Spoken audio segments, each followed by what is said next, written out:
Hey yo tout le monde, c'est Tout Savoir Sur, j'espère que vous allez bien, en tout cas moi ça va nickel. Aujourd'hui on se retrouve tous pour une nouvelle vidéo pour tout savoir sur l'univers épisode 4. Allez, let's go les gars.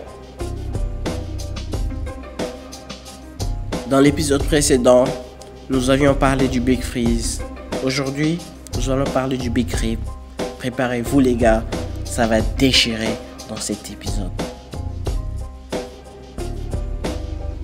La mort de notre univers sera froide et progressive selon la plupart des physiciens. Mais une nouvelle analyse suggère que le cosmos pourrait progressivement se déchirer.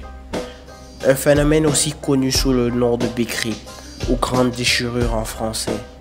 Ce modèle a été proposé pour la première fois en 1999 par Robert Caldwell.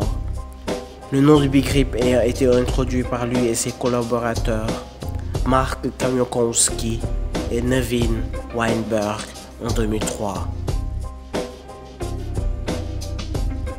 Nous savons que l'univers se compose essentiellement de matière noire et d'énergie noire, une force invisible et mystérieuse soupçonnée d'accélérer l'expansion de l'univers. La plupart des chercheurs s'accordent sur le fait que les galaxies et amas de galaxies s'éloignent les unes des autres de manière progressive. Mais jusqu'à quand? La plupart soutiennent la théorie du Big Freeze, qui est en résumé une mort thermique de l'univers. En revanche, d'autres soutiennent la théorie du Big Rip, plaçant l'énergie noire sur le devant de la scène comme principal responsable de la fin des temps. En théorie, la matière se déchiquette, l'énergie noire l'emportant sur la gravité dans un bras de fer cosmique. Conséquence, un emballement de l'expansion. Mais à la fin, toute forme de matière ou de galaxie, mais aussi étoiles et atomes, serait disloquée par cette expansion titanesque de l'espace-temps, alors que la densité de l'univers continuera à diminuer. Un gigantesque déchirement dans un univers de plus en plus vide.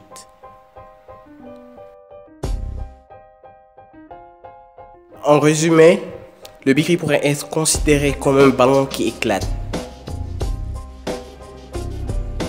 Maintenant, c'est l'heure du fait. Incroyable mais vrai les gars. Saviez-vous que 99% de la matière est composée de vide?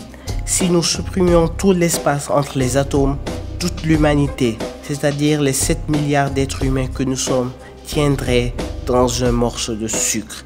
Et ouais, vous avez bien entendu.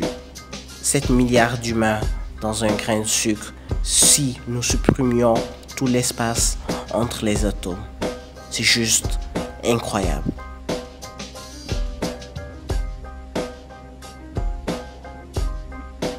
Bon les gars, on va se quitter là pour aujourd'hui. J'espère que cette vidéo vous a plu. Si c'était le cas, n'hésitez pas à bombarder la barre de like et à vous abonner, ça me fera super plaisir. C'était Tout Savoir Sur. À la prochaine pour de nouvelles vidéos. Allez, ciao, peace.